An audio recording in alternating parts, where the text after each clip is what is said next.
मुख्तार अंसारी साहब उनकी मिट्टी हुई तो उसमें वो शामिल नहीं हो सके थे और आज सुनवाई हुई तो चूँकि कल उनका फातिहा है 10वीं का तो माननीय सर्वोच्च न्यायालय ने उस फातिहे में उनको शिरकत करने के लिए इजाज़त दे दी है।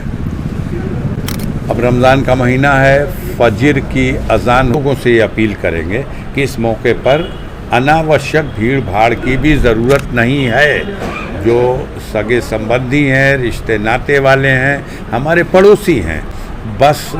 हम लोग इसको चूँकि अब्बास की मौजूदगी में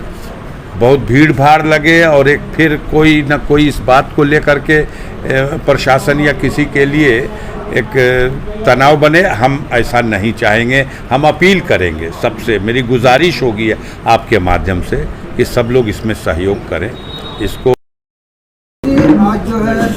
अब्बास अंसारी को सुप्रीम कोर्ट से राहत मिली है, कल वो अपने पिता के फातिहा में शामिल हो गए। इसको लेकर परिवार का आप लोग का क्या रिएक्शन रहेगा? माननीय सर्वोच्च न्यायालय ने एक याचिका दाखिल हुई थी, उसमें अब्बास अंसारी को जब उनके पिता मुख्तार अंसारी साहब उनकी मिट्टी हुई तो उसमें वो शामिल नहीं हो सके थे और आज सुनवाई हुई तो चूँकि कल उनका फातिहा है 10वीं का तो माननीय सर्वोच्च न्यायालय ने उस फातिहे में उनको शिरकत करने के लिए इजाज़त दे दी है। अब रमज़ान का महीना है, फजर की अज़ान होती है सूर्योदय से पहले और फजर की नमाज के फ़ौरन बाद कुरान शरीफ की तिलावत का सिलसिला यहाँ शुरू हो जाएगा और महिलाएं अंदर पढ़ती हैं और पुरुष जो है वो यहाँ, ये बरामदा है, यहाँ फातिहा होता है, यहाँ फातिहा पढ़ेंगे। ये दिन भर ये कुरान के पढ़ने का सिलसिला जारी रहेगा और सूर्यास्त से पहले ये पढ़ने का सिलसिला बंद करके और मगरिब की अज़ान के साथ रोज़ा अफ्तार होगा और फिर दिन भर में जो कुरान शरीफ पढ़ी गई, जितने पारे और जितने ख़त्म, वो सब कलेक्ट करके एक जगह उसको तरतीब दे के लिखा जाएगा और फिर हाफिज़ जी और मौलाना साहब, ये लोग सब लोग, परिवार के सारे लोग मज़ार शरीफ पे जा कर के, उनकी कब्र पर जा कर के फातिहा पढ़ कर के और जो कुरान पढ़ी गई है उसको बख्श देंगे और अल्लाह से दुआ करेंगे कि इसका सवाब जो है उनके हिस्से में और उनकी मग़फ़िरत के लिए, उनके गुनाहों को माफ़ करने के लिए, उनको जन्नत में आला मुकाम अता करने के लिए, उन्हें शहीद का दर्जा देने के लिए ये सब दुआ मांगी जाएगी। ये प्रोग्राम कल का है। कल के इस प्रोग्राम में अब्बास के शामिल हो जाने की वजह से परिजनों को बहुत राहत हुई है कि एक कमी खलती थी। वो मुख्तार का बड़ा बेटा है और ये बेबसी थी कि वो शिरकत नहीं कर सका मिट्टी में, न उनके दफन करने के जनाजे में, न नमाज जनाजा में। अब ये 10वीं के फातिहे में शामिल होगा। 12 तारीख़ को जो 13वां दिन हो जा रहा, चूँकि 30 तारीख़ को दफन हुए थे तो 30 तारीख़ के 13वें दिन यानी 12 तारीख़ को हम लोग जो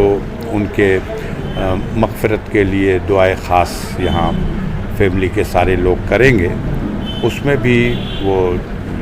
शिरकत करेंगे। और 11 तारीख़ ईद का दिन है तो ईद के दिन हम लोग इस ईद को एक खुशी का त्यौहार या हर्षोल्लास का त्यौहार नहीं मना पाएंगे। ये सभी धर्मों में होता है कि जिस त्यौहार के मौके पर परिवार में कोई ऐसी मौत हो जाती है तो उस त्यौहार को, उसको खुशी के रूप में तो नहीं मनाया जा सकता, वो एक रस्म होगी। क्योंकि ईद का दिन एक रमज़ान की इबादत के सिले में अल्लाह के तरफ से इनाम देने का दिन है। इबादतों का के एवज़ में इनाम का, मग़फ़िरत का, बख्शिश का दिन है। इसलिए उस त्यौहार को तो सबको मनाना ही है, लेकिन हम सादगी के साथ उसको, और अब्बास चूँकि इजाज़त मिल गई है तो वो 11 तारीख़ को भी हम लोगों के साथ अपने वालिद के मग़फ़िरत की दुआ और अपने परिवार के लोगों के साथ सादगी के साथ इस ईद की रस्म को भी, जो पहली ऐसी ईद होगी जब मुख्तार साहब इस दुनिया में नहीं रहे, और वो ईद फैमिली इस तरह से मनाएगी, तो उसमें भी शिरकत करेंगे। हम लोग उम्मीद करते हैं कि जो माननीय सर्वोच्च न्यायालय का आदेश है उसके क्रम में हम इसी तरह से सारे प्रोग्राम और इंतज़ामात करें कि हम उस आदेश का अक्षरशः पालन भी करें, और वो अब्बास जो जेल से आ रहे हैं, कस्टडी पेरोल उनको जो ग्रांट हुई है, वो उस अवधि में अपने परिजनों से, रिश्तेदारों से, या ऐसे तमाम घर परिवार या पड़ोस के जो ऐसे लोग हैं जो उनके गम में उनके साथ मिल कर के उनके गम को बांटना चाहते हैं और उन्हें हिम्मत और दिलासा देना चाहते हैं और उनके लिए दुआ करना चाहते हैं, हम सब लोग मिल कर के इसको मनाएंगे, यही हम कर सकते हैं। ऐसे में कल जब वो आएंगे तो क्या उसके लिए कोई टाइम फिक्स है, कितने बजे फातिहा के लिए जाएंगे या कभी भी जा सकते हैं? नहीं, फातिहा के लिए तो किरण डूबने के बाद, सूर्यास्त के बाद, और फातिहा शुरू होने का जो कुरान शरीफ की तिलावत शुरू होने का जो वक्त है वो सूर्योदय से पूर्व फजर की अजान के बाद फजर की नमाज और नमाज के बाद कुरान शरीफ की तिलावत शुरू हो जाएगी, और ये तिलावत का सिलसिला दिन भर चलेगा। सूर्यास्त से पहले इसे ख़त्म कर दिया जाएगा, और अंतिम रोज़ा है, रोज़ा अफ्तार करने के बाद उनके कब्रिस्तान पर जाकर के जो कुछ दिन में कुरान शरीफ की तिलावत हुई है उसको वहाँ बख्श दिया जाएगा। ऐसे में अगर बात करें तो कल वो जो जेल से वहाँ से कासगंज से आ रहे हैं, तो क्या इसको लेकर प्रशासन से आप लोग की कोई वार्ता हुई है, या फिर वो जेल में सिर्फ आएंगे या सीधे घर पर आएंगे? अब ये हम बता नहीं सकते, जो आदेश है उसके हिसाब से प्रशासन के लोग भी उसका अनुपालन करेंगे, हम लोग भी पूरा सहयोग करके उसका अनुपालन करने की कोशिश करेंगे। हम आम लोगों से ये अपील करेंगे कि इस मौके पर अनावश्यक भीड़ भाड़ की भी ज़रूरत नहीं है। जो सगे संबंधी हैं, रिश्ते नाते वाले हैं, हमारे पड़ोसी हैं, बस हम लोग इसको, चूँकि अब्बास की मौजूदगी में बहुत भीड़ भाड़ लगे और एक फिर कोई ना कोई इस बात को लेकर के प्रशासन या किसी के लिए एक तनाव बने, हम ऐसा नहीं चाहेंगे। हम अपील करेंगे सबसे, मेरी गुजारिश होगी आपके माध्यम से कि सब लोग इसमें सहयोग करें। इसको वो अपने परिवार में, अपने बीवी बच्चों के पास, अपने भाई से मिलने, अपने घर वालों से मिलने, आप सब लोग जो उनसे मोहब्बत कर रहे हैं सब से मिलने की गरज से आ रहा है। लेकिन ये ध्यान रहे कि ऐसे माहौल में एक वक्त भीड़ लगा देना भी हम लोगों के लिए एक परेशानी का सबब पैदा होगा। इसमें मेहरबानी करके भीड़ न लगाई जाए, अनावश्यक